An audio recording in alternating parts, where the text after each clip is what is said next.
Right. Thank you, everybody. This is the July 2026 installment of the Microsoft Data Platform Continuity Virtual Group. With me today is Thomas T.G. Grohser.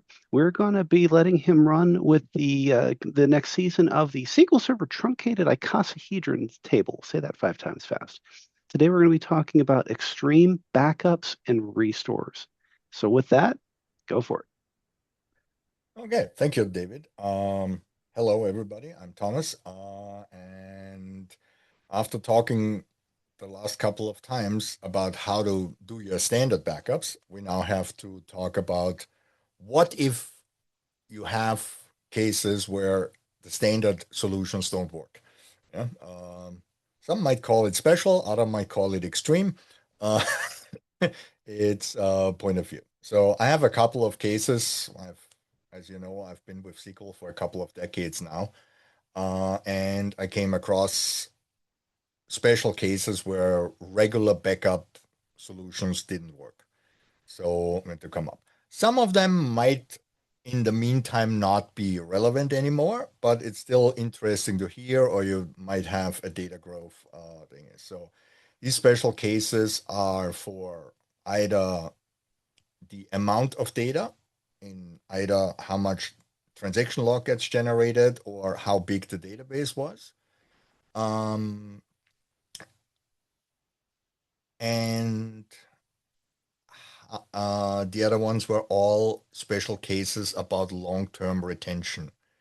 Because believe it or not, taking a backup and keeping it 7 years is super easy. Keeping it for 20 years gets tricky. 30 years gets really tricky. Everything above that is almost it's getting really hard to do that, and you will see why. So let's start with the simplest case. I called it contiguous log backup. So what the problem we had, and this was in the years around 2008, 2010, we had a log generation rate of about 5 to 6 gigabytes per second at the time. Yeah. And be aware that was before there was SSDs. They didn't exist in 2008. So we had to build our own SSDs by using the battery-backed caches of RAID controllers to basically work as the SSD. So we had a 16 gigabyte. We had 16 RAID controllers with 1 gigabyte cache each. And each one had a battery. So if anything power loss or restart or crash happened, the data in the RAID controllers would survive, and at the next boot, the writes would be finished. So the first problem to solve was how do you actually get the 5 gigabytes down to the disk for the log writes itself? That was done by simple physics.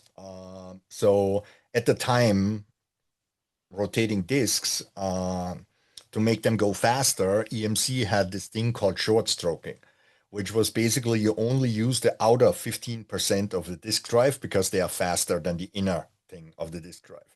If you ever wondered in the times of rotating disks why your laptop over the years got slower and slower, is because you used more and more on the inner part of the disk than the outer part, and that became slower. Problem is, the most recent used data was on the inner part, which is the slowest of the drive. So, and that's considerably slower. It's almost like 30-40% slower on the most inner ring than on the most outer ring.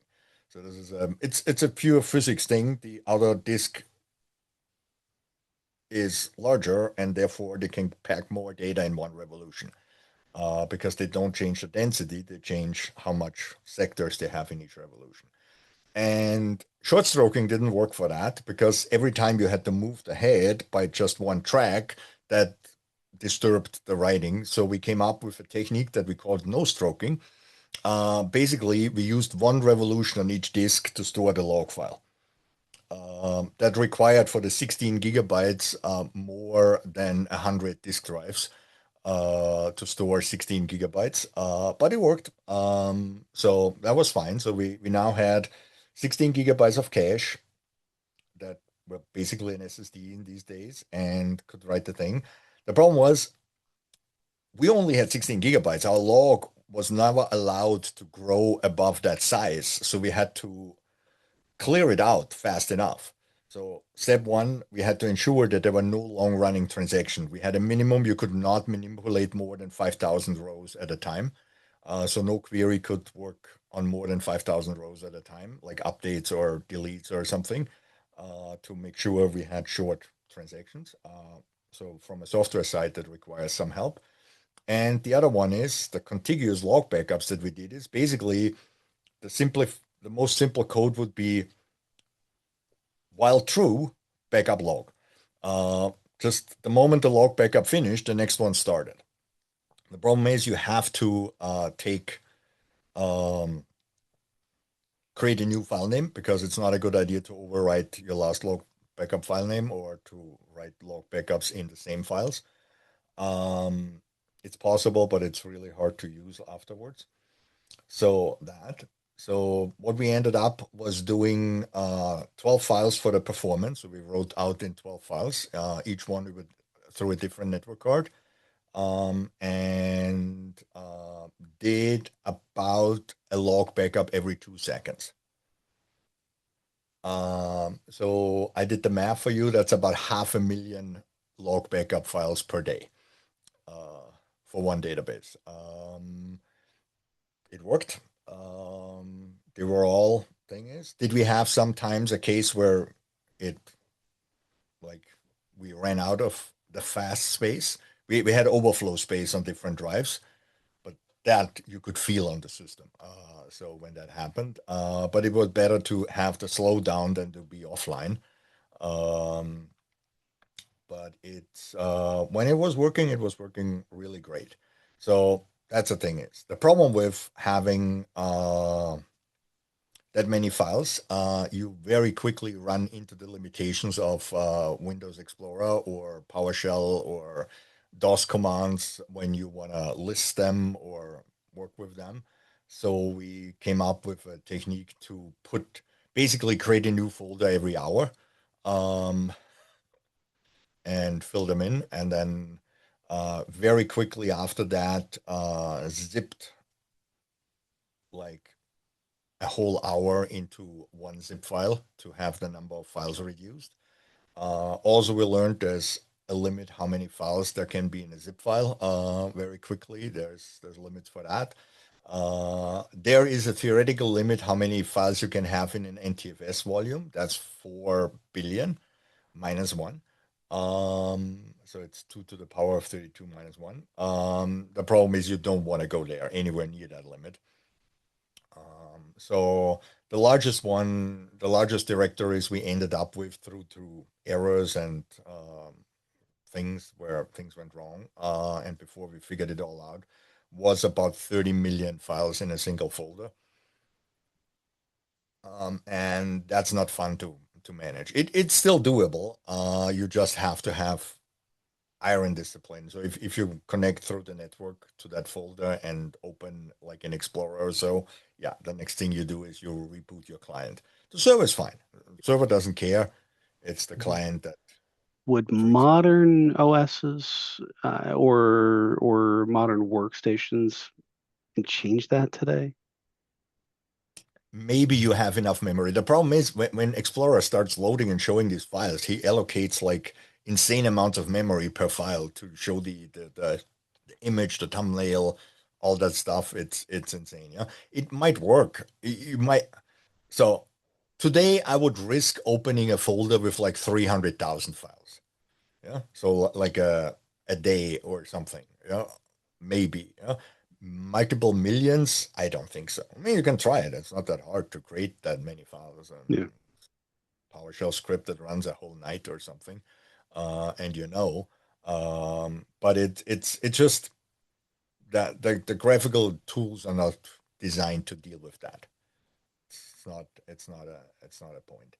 Um, the prompts, the PowerShell, since PowerShell is now 64-bit, that would work probably. The 32-bit version runs out of memory before it handles it because it tries to sort it, and to sort it, it reads it in a big array, and at some point, 32-bit run out of memory. But it's things. Yeah. One thing we had to ensure is our file naming convention was had a date and timestamp in it. We had to make a choice that we either go below 1 second, or thing is because we had cases where within the same second we had two backups. So if there was actually no activity in the database, the backups were really fast, and you could end up with like a backup. You could do two backups within the same second.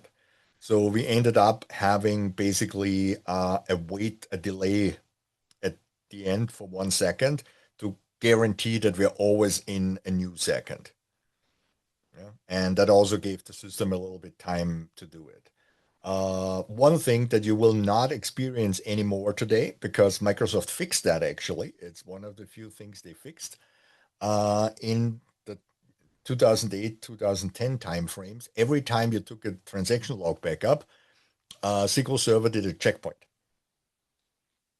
And the problem is we had at the time, about 2 terabytes of memory. And when you have 2 terabytes of memory, the checkpoint took like way, way longer than it took today, because going through the buffer pool of 2 terabytes and finding all the pages that need to be written uh, and writing all of them might take a while.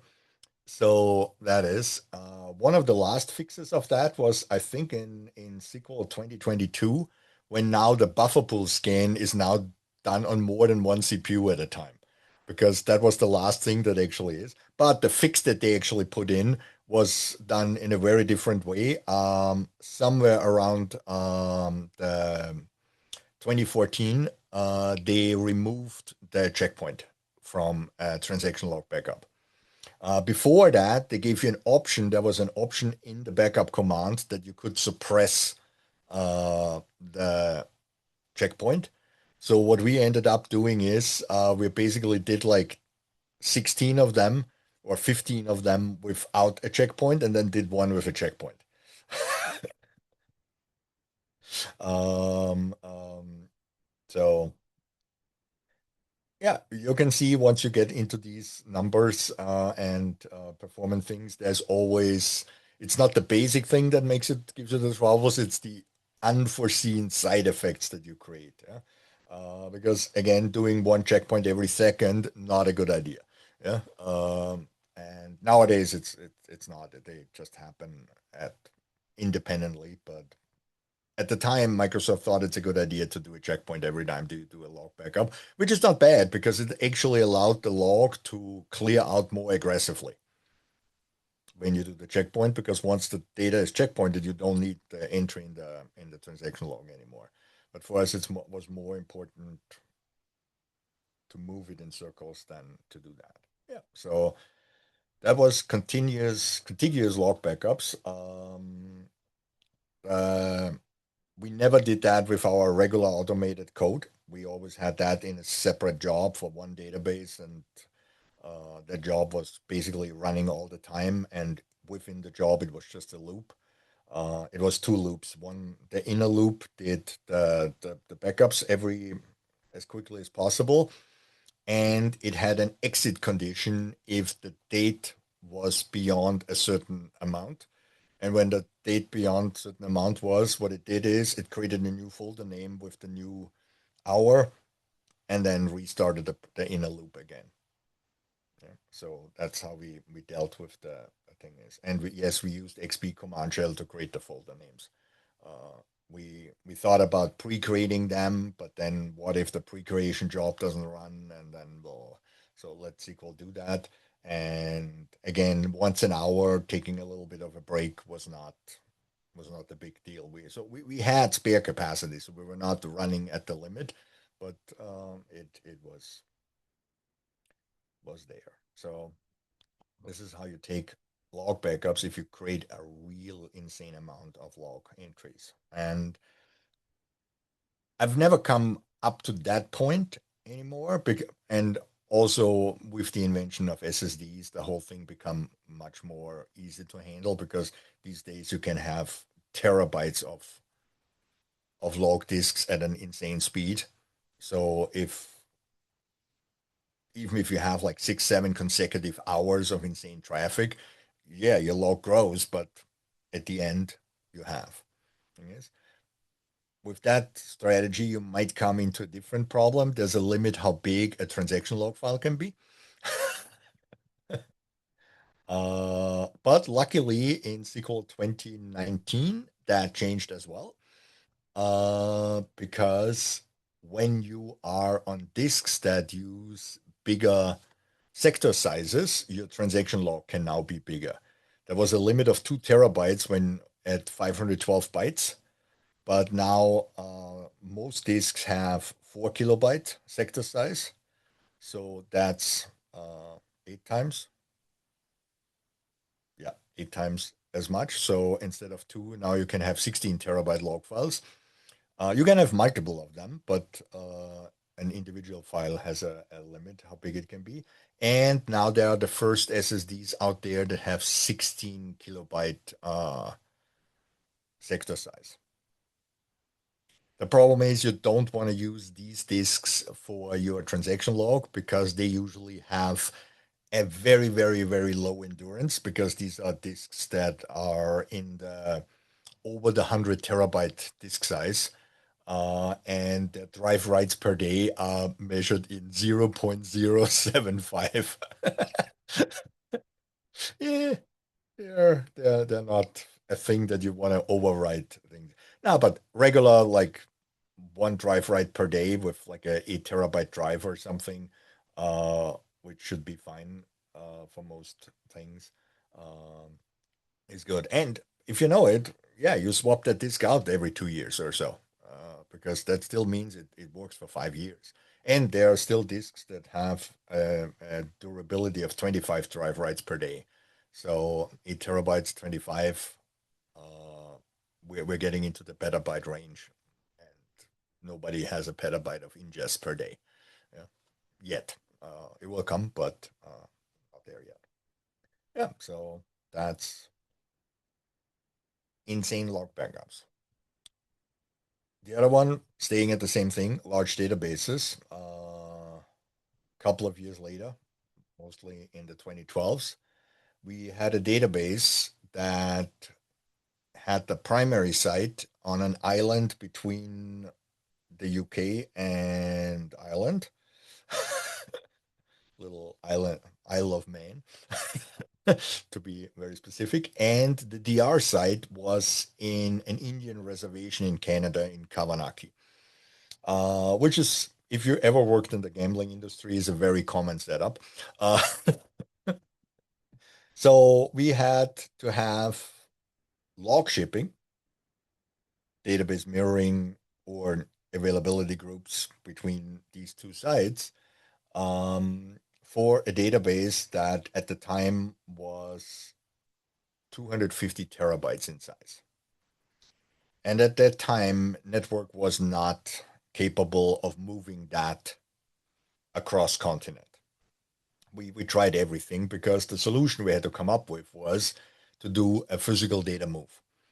So that means every time log shipping failed or something like this, or there was a problem, or someone switched it into simple recovery,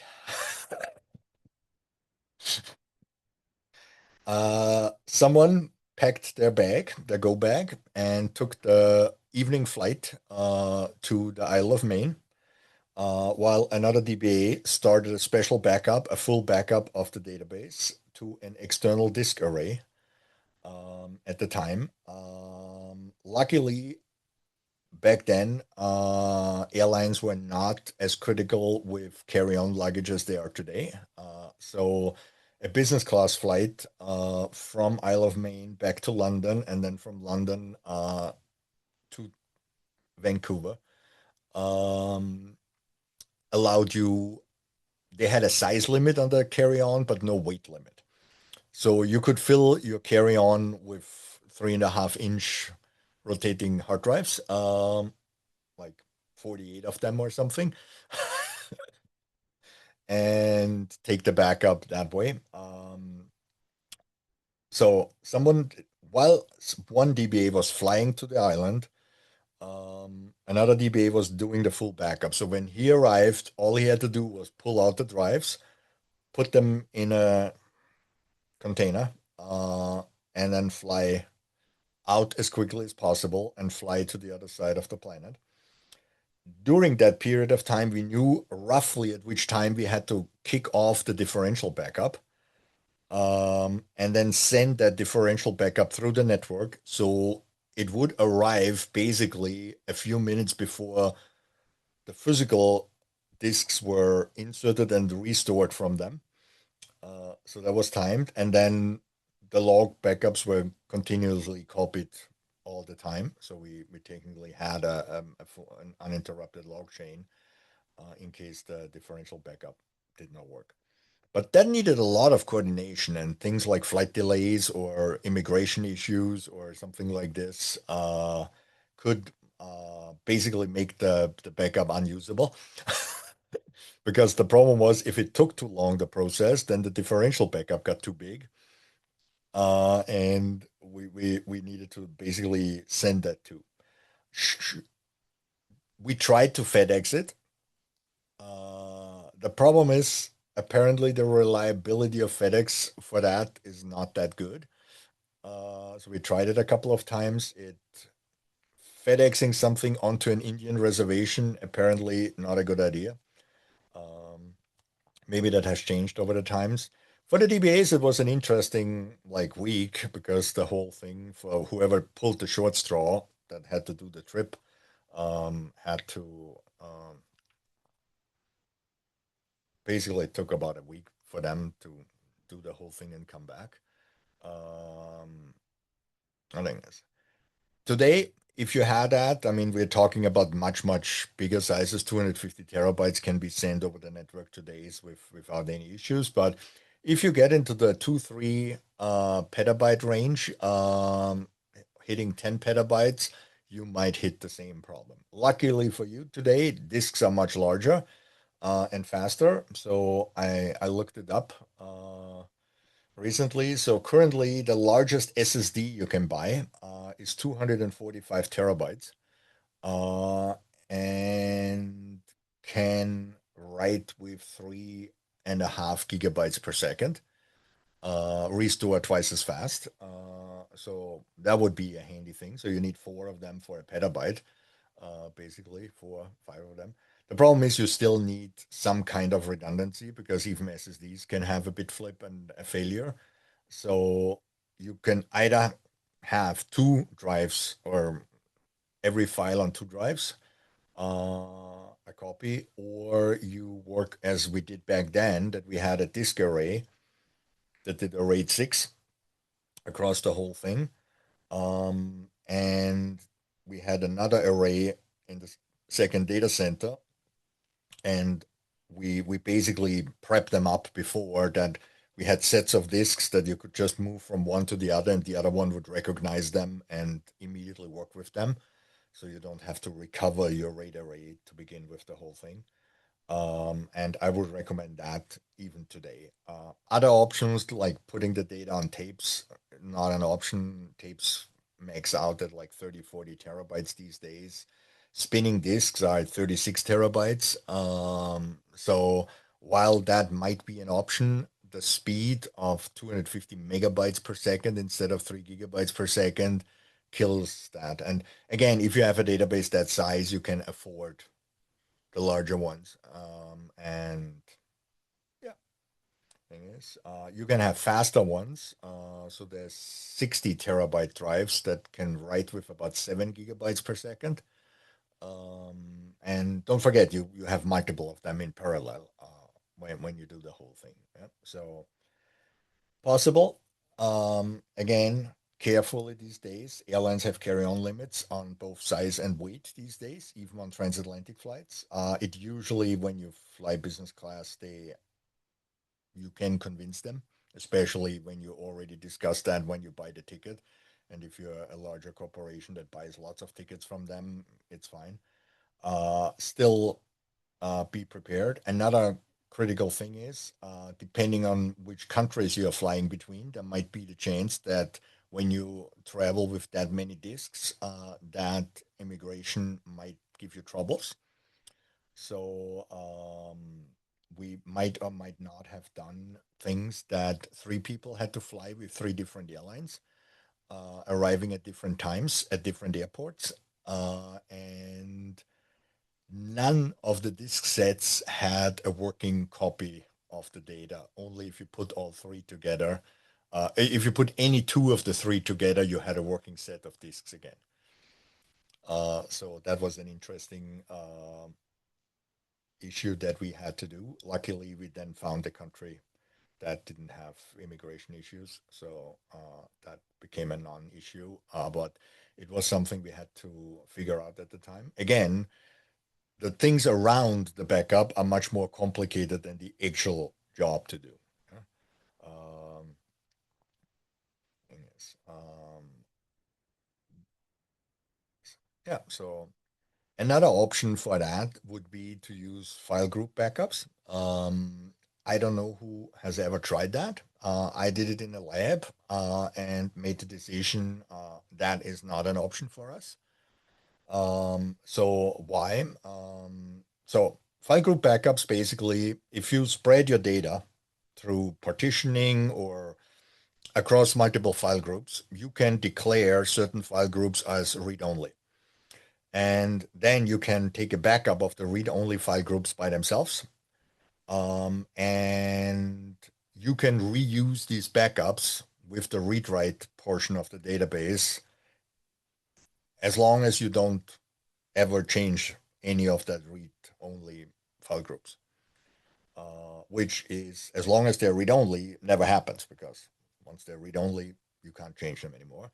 The problem with the reason we couldn't use it is we had a very active systems that was constantly developed and improved. So we had often the process that we called backfill. Basically means that when we changed the structure of a table, even the big ones happened occasionally, we had to backfill them for the last couple of years with data for the new columns, because sometimes a simple default value is not good enough. Um, Sometimes you need to calculate the value. You just didn't store it back then, or you have to estimate a good value for that time, or you can leave it at null sometimes, but sometimes not. The problem is, if you have a file group backup and you have to switch it to read write again, you have to take your database offline for that. Switching it read only is an online process. Switching it read write is an offline process. It's only for a few seconds, but again, if you have a very big and busy database, might not be an option. We could have worked around that, but the problem is the moment you put it into read write, now you have to include it in your next read write backup, and then take a new read only backup after you put it back into read only. And with that, we can't, since every time you had to do a backfill, we had to do it basically for the whole history. Because the idea was to partition it basically. In our case, we had one very gigantic table that went back many, many years.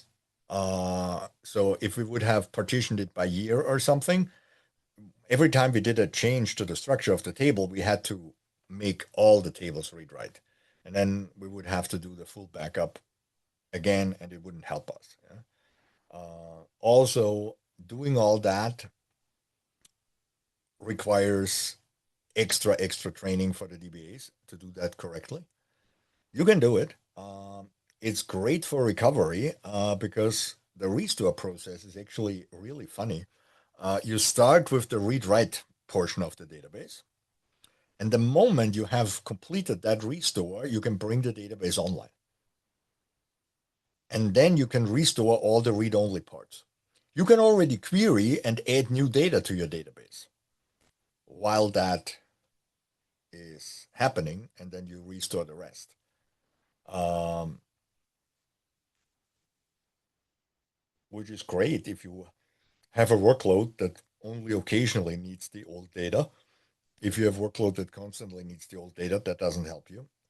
It also prevents you from doing anything except uh, log shipping, because both database mirroring and availability groups need all the file groups to be there. So you can't use that to seed an AG by you can still use it, but you have to do the whole restore and then you can add it to the AG. You can't use it before because the problem is you can't bring the database online. The moment you bring the database online on the secondary side, you can't join it to the AG anymore.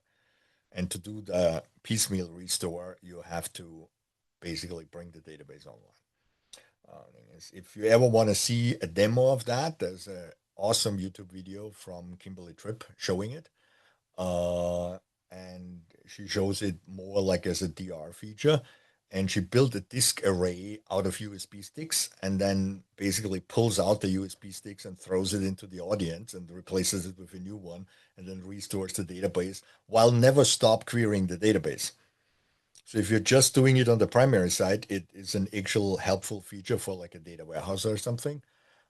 If you actually want to use it for DR, file group backups are unfortunately not really helpful. So I've never come across a case where we could use it, and I'm talking about 30 years. Uh, Same goes for file backups and single page backups. So no, don't do single page backups on the database. Thing is. So that's the extreme case of very, very large databases. The nice thing is the more we're making progress these times, currently storage grows with the demand of storage technology grows with the demand of data in databases because currently storage technology has to grow with big data demands. And big data now is the big grower and gets the storage industry to be larger and larger. I mean, if if anybody would have asked someone to build a 250 terabyte SSD 20 years ago, would not have happened. Nowadays, apparently, it's a standard product that you can order, not on Amazon, but on in the online shop of the manufacturer. Um, and it's a normal product, and they have them in stock, so it's not like they make them like when you order them. It's a regular product. Um, don't ask me about the price. You should have certain medications administered to yourself before asking for the price. But again, if you have the need, it's there. So, but luckily, relational databases and storage technology are right now. If you whatever you need, you can easily build. There's no more. You can have a 2U server with multiple petabytes of storage these days. Yeah, the latest generations can now have 36 disks, and each one of these disks can have 30 terabytes. Yeah, do the math. We're talking 10 petabytes in one in one U or in two U's. Yeah, and you can easily nowadays have much bigger servers. Again, thanks to another technology called AI, they now make servers where you can plug in again an insane amount of extension cards called GPUs that don't have graphics boards, but you can put it in, and that makes the servers bigger again, and that gives you more space for disk drives. So don't put the GPUs in and use them for databases. It's funny. So, but again, storage should not be a problem these days for handling the backups and database sizes. But again, it could be that your network, that you're in a location where your network is not as good, because it might not be the reason that we had with the gambling company to be at these two crazy locations. It might be that your company has to be because you can only produce, or if you have to do the databases for a mining corporation or something, and I'm not talking Bitcoin mining. I'm talking about actually going into the ground and pulling goods out of the ground. You might not have very fast internet there, uh, or you might be on a boat or something else and have to thing. So there are cases where you still might need physical transfer of data. Good. The next crazy case. What if you have a lots of databases on an instance? So, what is the largest I've ever seen? Slightly over 30,000 databases on a single instance. Um, Lesson number one, never expand the database tab in SQL Management Studio. It will just lead to a restart of SQL Management Studio. I haven't tried it with the new 64-bit version. It might actually succeed at some point. I just don't know how long it would take. But having, again, 32,000 databases, yeah, it's a challenge. You learn how to configure and work on SQL Server through T-SQL, no GUI things. What are cases where you can come to these sizes? There are stupid third-party applications that there's one antivirus security software that creates logs all their findings and what their activity into SQL databases. And the moment they reach 5 GB, they create a new database for you. Why are they doing this? So you can run the application with SQL Express Edition. But if you're a serious company that runs an enterprise edition, you now end up with an enterprise edition that could easily handle multiple terabyte databases with 5 GB databases every couple of minutes. Uh, you still need to do like log backups or something. So let's do some simple math. If you have 30,000 databases, for whatever reason, there's not a good reason, but you might have it. And you want to do log backups every 5 minutes. That gives you 9 milliseconds per database if you do it in a single thread. And no, you can't do it in 9 milliseconds. Just writing the MSDB entries takes more than 9 milliseconds. I tested. I tried. Because even if the databases are not doing much, you still might have to do the log backups. Even with just 1,000 databases. And 1,000 databases is not unheard of, especially in these places that do like multi-tenant on a single instance. 1,000 customers have their little tiny little office application or something there. Very common case with 1,000 databases. That still gives you only 300 milliseconds per database for backup. That means 1/3 of a second not happening sequentially. Yeah. So that means you have to do multiple backups at the same time. Okay. So you are good at automating. So you create 30,000 T-SQL jobs and configure them to take a backup every 5 minutes. So after 5 minutes, SQL agent fires up 5,000 backups at the same time. And I guarantee you the SQL Server will stop working. Why do I know this? Because we did it with about 100. And if you start 100 backups at the same time, you get an unresolvable locking and blocking situation in MSDB. Yeah. So the moment you reach about 50 backups that you start at the exact same second, you run into already delays in MSDB, and once you reach about 100, it gets so bad that the backups fail because they can't write to MSDB in a time frame they expect to be able to do that. So they internally they have like this 30-second timeout, and when you have more than 100, thing is, how did we learn that? We simply configured log shipping for 100 databases, and SQL Server scheduled them all at the same time because the default settings for log shipping are do a log backup every 15 minutes at the top of the hour. And we did that, and it failed. So what you have to do is you have to come up with a mixture of sequential and parallel to actually do that. So let's say within a 5 minute time frame, we want log backups every 5 minutes. And we'll say that a typical log backup takes about 10 seconds. Yeah. And if you have 30,000 databases, the activity per database is very, very low. If you have 30,000 databases with high activity, you don't have them on the same instance. Yeah? It's very clear. This is databases that do sprinkly workload here and there.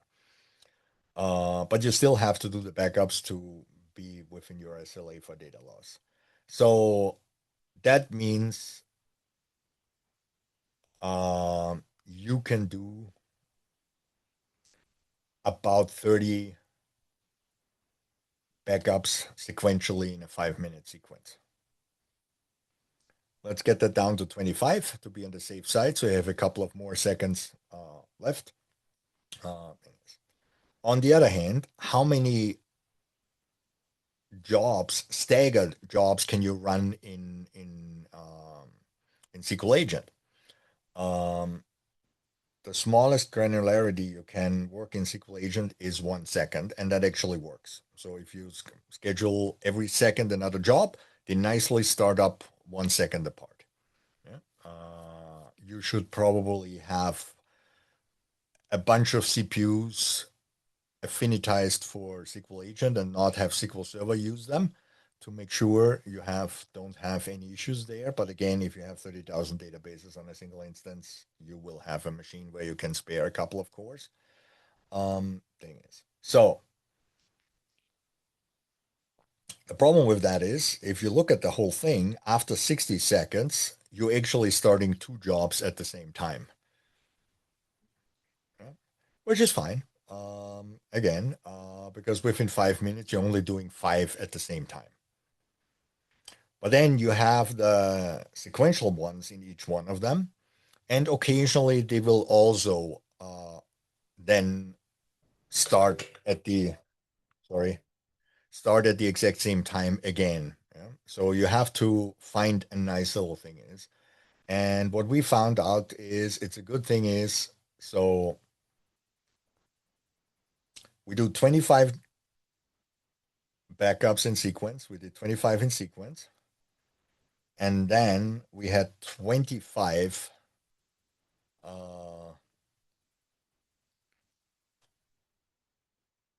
running every second because that worked, which then,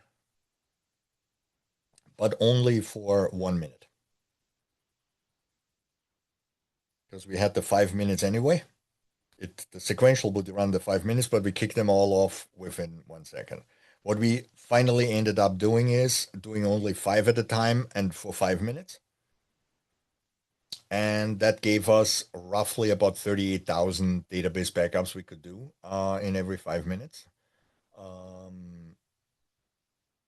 Yes. Again, it's the thing is, so 1 job every second, 25 jobs or 5 jobs every 5 seconds for 5 minutes. That was the math we came up with, and that worked pretty good. Sometimes we had like 30, 40 backups starting at the exact same time to do the sequential ones starting at random times, but we never come close to like the 100 where we got issues. We barely cracked the 50. And that worked pretty well then. Yeah. Again, should you do this on purpose? No. But if you have the case that you have some third-party app that creates 30,000 databases, so what do you do? It's not about these special backups are not because we wanted to do them, is because we had to do them. And we had to figure out how to do it. Normal ways didn't work. So that's the one yeah, good. The next one is we needed recovery faster than IO would allow. So the problem was it took us, let's say, 4 hours to restore a database, but management says we need to be able to recover within an hour. So we're already on the fastest hardware, so making infrastructure faster doesn't help you anymore. So how can you restore faster than you can actually read the data? And yes, it's possible. You just have to start restoring 3 hours early. So you need to read the future, that you know that in 3 hours you will have an outage or a problem that you need to start restoring 3 hours early. So unfortunately, neither time travel nor predicting the future is actually possible. So what you have to do is you constantly have to restore your database upfront so that if you ever need it, the restore is already there. That process is also called log shipping. Um, the problem is if you do log shipping and then you have a problem that is not a physical problem on your primary, but it's a logical problem that someone dropped a table or so it doesn't help. But luckily, log shipping doesn't require you to be caught up. Even the basic built-in log shipping has a delay built in. I've come across very, very few people that actually ever use that delay thing is, but you can. So what we built is we had 4 machines that were ready to receive, that could take over. And on the first machine, we log ship with a 1 hour delay. On the second one, 2 hours, third one, 4 hours, and the fourth one, 8 hours. So basically, meaning if we would detect the error within an hour, we would stop log shipping to the first one, figure out the exact time when the problem was, recover to that point in time, and go from there. If we would detect it in more than 1 hour, but less than two, we would go to the second machine, 4 hours, 8 hours. If it would take more than 8 hours to detect the problem, yeah, bad luck. It's now going to take us 4 hours to restore the machine. Yeah. Other than that, also catching up the 8 hours to on time was way faster than restoring the whole database. This is always in cases where you have very large databases that change a small portion. Yeah. Typical example is data warehouses. Yeah. If a data warehouse, you usually have like multiple years of data in there, but you're only changing the current data normally. Sometimes you have bigger changes, but normally only that. And yes, if you do a data warehouse load where you drop and recreate all your tables every day, I can't help you. And yes, I had these cases as well in some places, but normally, yeah. So delayed log shipping, it's built in. You can do your own. It's really good, but it only helps you if you detect the problem quickly. If it takes long to detect the problem, I mean, you could go on and have a 16-hour and a 24 hours and a 3 day and a week delayed log shipping, but at some point, the catching up time, the thing is, also you might have an amount of data loss that you don't want to go through if you have to like forget the last 8 hours. But it could be possible, especially in a data warehouse where you then say, okay, we need it restored to the point 3 days ago because that's when we made the mistake and now we reload everything correctly. So, I guess. But again, if you need restore faster than I just start the restore before you need it and constantly do it. And log shipping is in SQL Server since the very, very beginning. And up to these days, it solves so many issues and problems. It's an amazing feature. It didn't get much love over the years because it was doing what it needs to do from the very beginning. Yeah? It still has one insanely crazy flaw. Um, so the most important thing for log shipping is it only works if you monitor it.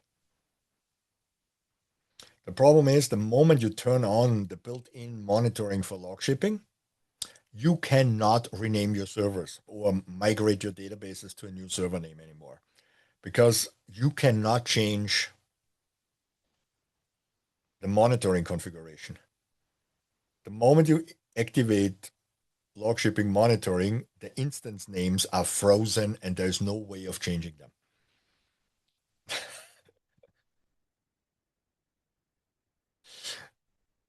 We reported this somewhere in SQL 2005, and to this day, it didn't get any love because apparently there's so few people that either use the feature and then B have the requirement to change it. Luckily, these days you can move server names so you can. Thing is, every time I use this log shipping, and thing is, I run single node clusters on each instance, single node failover clusters that gives me a cluster name, and then I can just take it offline on the one machine, give it to the other machine, bring it online there, and then the monitoring kicks back in and works perfectly. But it's a feature. Again, the basic stuff easy. The workarounds that you have to do to make it work in extreme conditions, hard. Good. That brings us to the last crazy cases is when you have the requirement for, I called it in my notes, forever retention.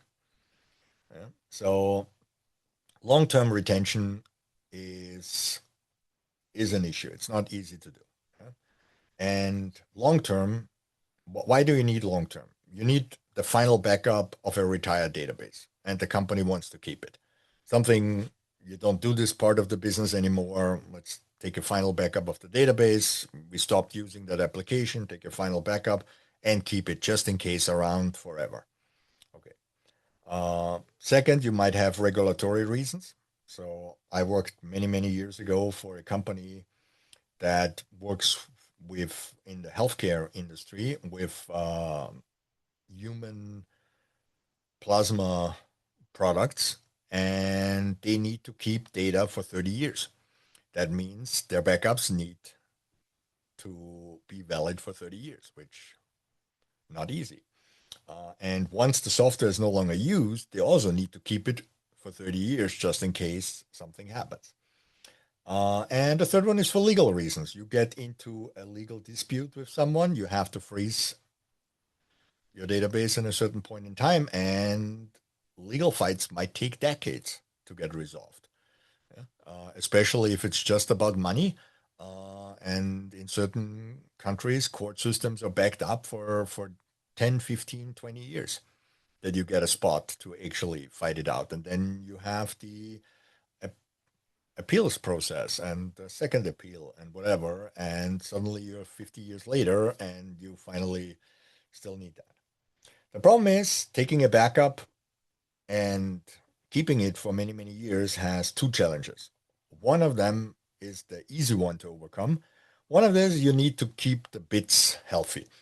Yeah, ones need to stay ones and zeros need to stay zero. And that is not easy because all passive storage media has loses the data over time. Some of them within a couple of days, other of them within years, others of decades and longer. But the consistency of the data, if you just put it on something, if there's a tape, a disk, an SSD. So SSDs, if they're not powered on, after a couple of years, they lose the content.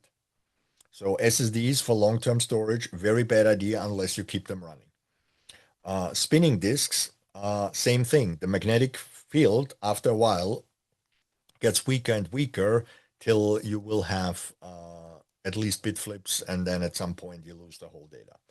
Magnetic tapes, as long as you move them every couple of years, meaning you spool them from one end to the other, they are fine.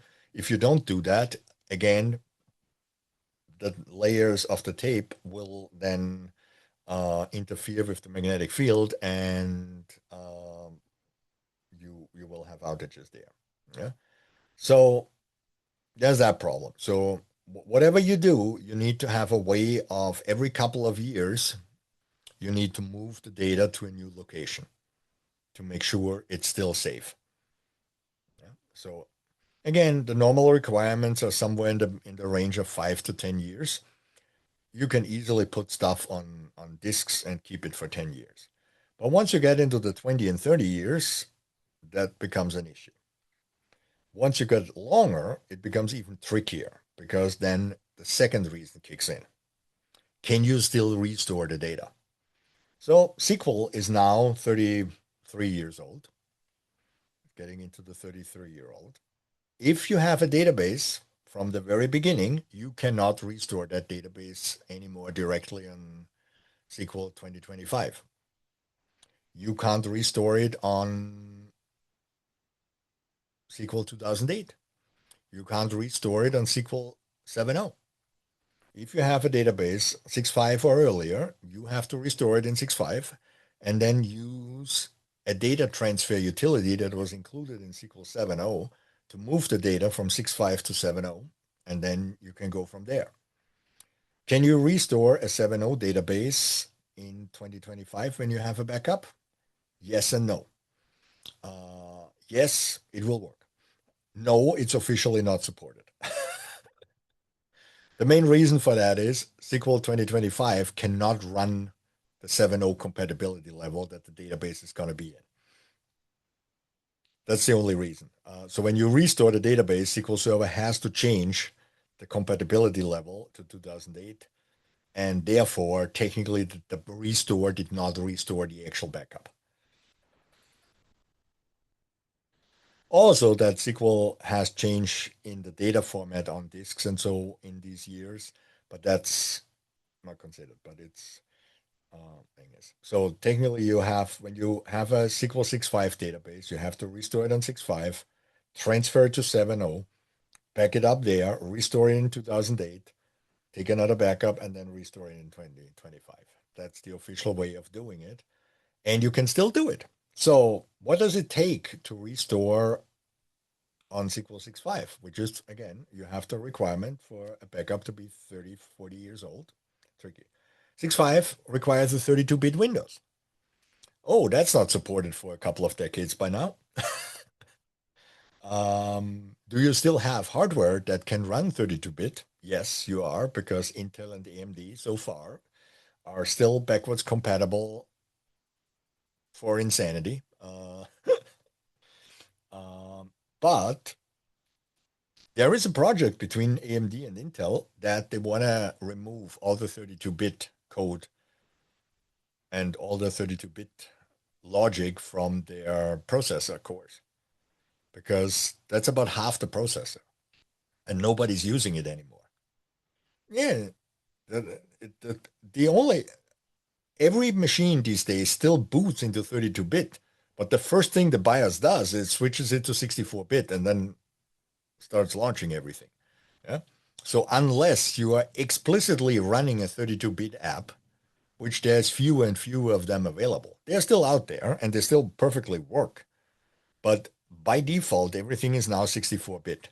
There was a period of time between 2008 and, let's say, 2014, 2016 or so, where both 32 and 64-bit were, the systems were constantly flipping back and forth. These days, the latest 32-bit version of SQL Server, I think, was 2012. 2014 was only 64-bit, because that was the first one with Hackathon, and they never brought a 32-bit version of Hackathon. Yeah. So if Intel actually and AMD go through with that project, and honestly, I'm for it, because it would make CPUs use way less space and therefore could be bigger and powerful for the new stuff. If they do that, within 10, 15 years, you will not have CPUs anymore that can actually run 32-bit apps or operating systems, more importantly. Could virtualization help? Probably yes. If one of the virtualization people actually writes a version of the virtualization software that emulates the CPU instead of just executing in the virtualization mode. Yeah. So the latest version of all virtualization software might not do that either.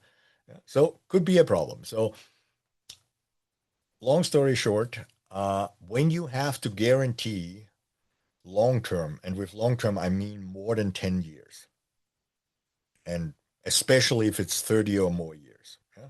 Mostly all the laws I've came across the globe over the years is it's either 7 years, 10 years, 30 years. Sometimes I have 25 or so weird ones. And if it's more than 30, then it's usually forever. Yeah? And that is, again, a very vague term, but forever means as long as you are alive as the responsible person for the backup, it should work.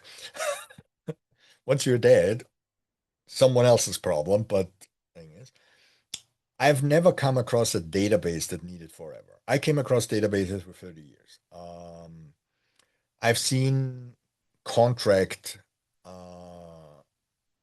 stuff, so contract PDFs or so that needed to be archived forever, so they were legally not allowed to be deleted ever. It's court orders usually something. So, so my recommendation is that you set up a test system for your long-term stuff. And the reason you set up a test system is so it doesn't cost you money. Because the only thing you do on that machine is you will test your long-term retention. And therefore, it's not a production system and you don't need a SQL license. Okay, you can use old crappy hardware. Nobody cares. As long as it's running, it's fine. Yeah. What you need to do is you should have some sort of reliable disks that don't flip the bits much. Yeah. There. And then you restore whatever database you have to keep forever. You restore there. And then every time a new version of SQL Server comes out, you upgrade. And that's all you do in the system. And every time you add a new database, you take another backup of the whole thing and put it somewhere safe.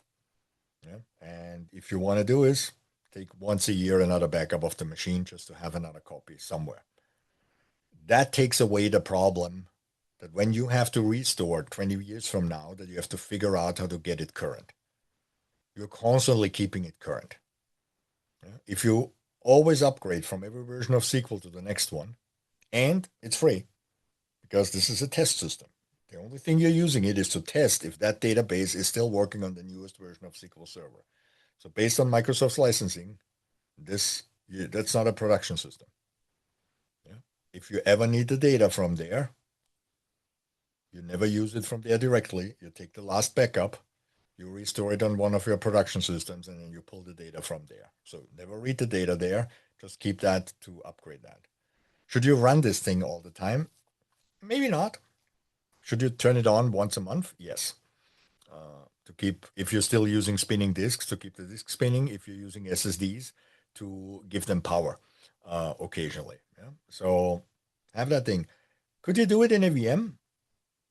Maybe. It might be more expensive to do this in a VM than to have a physical box somewhere in a corner. Because again, you use the old hard drives, local disks, no extra cost, nothing. Yeah, just something in a corner. From my experience, if you have that long-term requirement, that's the easier way. Because 20 years from now, you don't have to figure out how to restore a database in an operating system that doesn't run on your hardware anymore. And you cannot install a Windows 2008 on a current server. Maybe a 2008 might still work, but anything in the NT4 or so the 32-bit versions, so we're talking Windows 2003 or something, Windows 2000, on a modern machine, it doesn't work. You don't have network drivers anymore. Yeah, you might need a 100-year-old network card to plug in there to work with that. All the USB stuff wasn't invented at the time, doesn't exist. Yeah, SAS didn't exist when these machines were there. Yeah, so the disk controllers won't work. Yeah, nothing. Yeah, and if you look at it, hardware vendors support maybe 2, 3 operating system versions back. That's it. Yeah, and relying on 20-year-old hardware, it might or might not work. Yeah. I've seen many times over the years people in forums and other one begging if someone has an old machine that they can borrow to make something run again. I remember when NASA was looking for 386 chips to repair a space shuttle. Uh, because Intel said, "Hey, we're not making them for 10 years now, so we are empty. We don't have any more." Yeah? Luckily, there's companies that have these old hardware, but they know what they have. Yeah? And that old server is much more expensive than the new one. So keeping one box around just to have old stuff instead of basically having the backup, keep a version. Switch the database into read only so nobody can change it, and have it sit there. Uh, Works perfectly. Every couple of years, usually 3, Microsoft comes out with a new version. Switch the database back to read write, upgrade the server, switch it back to read only. Yes, you have to put it into read write because if you're not, SQL does not upgrade the database, and then you're not actually getting it on the new version, and you're basically preventing yourself from the thing you built. So that's my tip on that. Yeah. So these were the backup restore cases that I came along in the many, many years that were not normal. Not I couldn't do with the regular automation because it made no sense to write automation for that. Yeah. How many databases did I had to retire forever? I can probably count them with like 2 hands, like 8, 10 in 30 years. It's not that much. It's not change. Good news is you're ready. You now know what you can do. You don't have to go through the thinking process. I did that many years ago. Um, you might come up with a different solution that works for your special case. Yeah. There's always special cases that are not covered in the standards, but the good thing is that you can do one in a different way. Yeah. Yeah. Another one, yeah, I thought about this but forgot to write it down, and I'm getting older, so I'm remembering. Uh, the backups if you don't need a backup. So there's this case when you have an availability group of a temp database or something, a scratch database or a staging area in a data warehouse. The problem is you have to run it in full recovery, but you don't need log backups. You can back up a database to null, yeah, which is basically it's a special file name that is basically a non-existing file that acts like a file. You can write into it, but the OS doesn't do anything. Yeah, and yes, yeah, David pasted. It's a great means to test storage read performance as well. And if you don't Mhm. want to break your log chain, just add with copy only in there. It's good, quick test. Yeah, Just don't do it during the day. You might irritate your storage admin. yeah. So yeah, so that's also an edge case, but that one is usually easy to handle. I've seen people that just delete, make a log backup file and then delete the file. And like, yeah, you can think that, or you can use David's great dump device and have the have an alias for that null device. That's a toilet, so you can flush it down the toilet, dump it to the toilet. Yeah, so things. Yeah, that's all I have for today. It's relatively short, but luckily the extreme cases are getting fewer and fewer because the machines that we work with these days are getting bigger and bigger and faster. So edge cases become normal cases. Yeah. I'm recent cases, the only thing I had recent was retention issues. I never came across currently size issues or the continuous log backups. Nowadays, SSDs are just fast enough to deal with this in a regular way, and they're big enough. The physical data move. Did it require some wrangling with the procurement department to get a network connection that was fast enough? Yes, but it is possible. Yeah. Getting 100 gigabit dedicated link from one continent to the other, is it expensive? Yes, but you can buy it. Yeah. 20 years ago, it doesn't matter how much money you had. You needed so much money that you put down your own fiber optic lines, then you could get that. But no carrier would sell you 100 gigabit or something across Atlantic or something. Yeah. Today, not a problem. Yeah. Why? Because the interfaces they have now, 100 gig, it's just noise on their line. Yeah. It's not an exception anymore. Yeah. Where networks are, I mean, funny story. When we started this series about the backups, one of the first sessions, I presented a table with all the times with backup speeds. And in these 4 months since then, uh, network interfaces have quadrupled in performance. So my table back then went up to 400 gigabits per second, and now there's 1,600 gigabits per second. It's And incredible. there's not yet a network card in that speed, but with the next generation of servers, the network card will be possible, and then they will exist. But in the switch, uh, they are already have 800 gig is already shipping like a regular product, 800 gigabits per second, and the 1600 is very close to release. So I this know is I'm actually looking at a 100 gig switch for my house.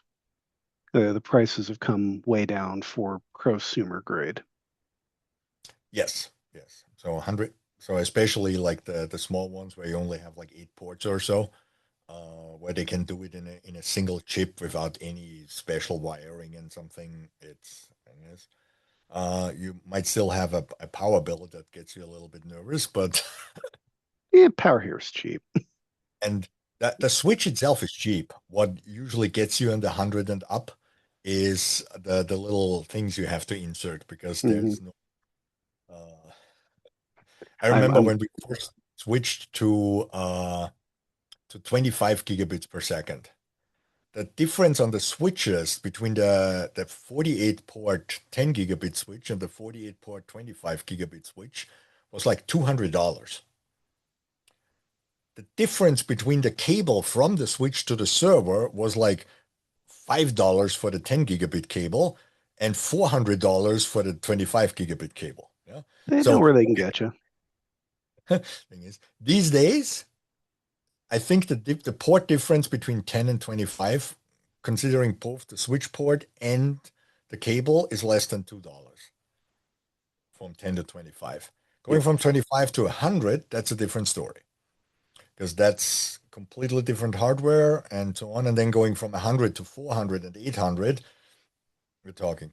But still, today, a switch with like 64 800 gigabit ports costs less than a 10 gigabit network card when it first came out.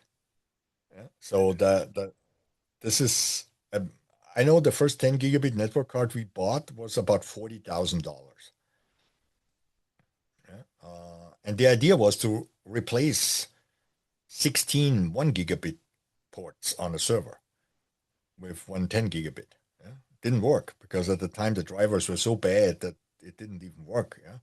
Uh, but today the network requirements are so much higher that this is all becoming a standard thing. And you can channel 8 ports together. Yeah? So 8 times 800 gigabits, so that's 6.4 terabits per second in a single stream. Yeah, It's but that's incredible. time solves a lot of things. Yeah? I got lucky or unlucky, depending on your point of view. I always worked in a company where I was at the cutting edge of that part. Yeah? Most people are somewhere in the middle of the knife. Yeah? When they get to a certain size, the technology is already there, proven, and in its second, third generation, and the price already came down to a reasonable thing. Yeah? If you buy a server today and it has like two 10 gig network cards built in, and we're talking about $4,000 on the server, CPU, memory maybe not today, but uh, yeah, it's a thing. Yeah?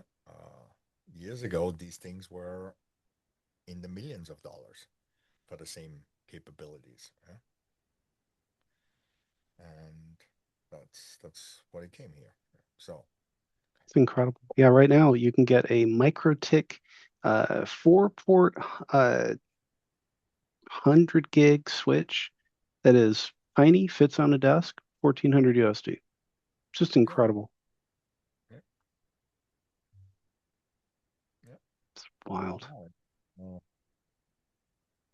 Well, thank you very much. And I know we're all looking forward to the next one. Stay tuned, everybody, if you're watching this live or on YouTube. We have another HADR session from Edwin Sarmiento here in just 1 week. And otherwise, stay tuned. Subscribe to us on our meetup page and see you on the next one.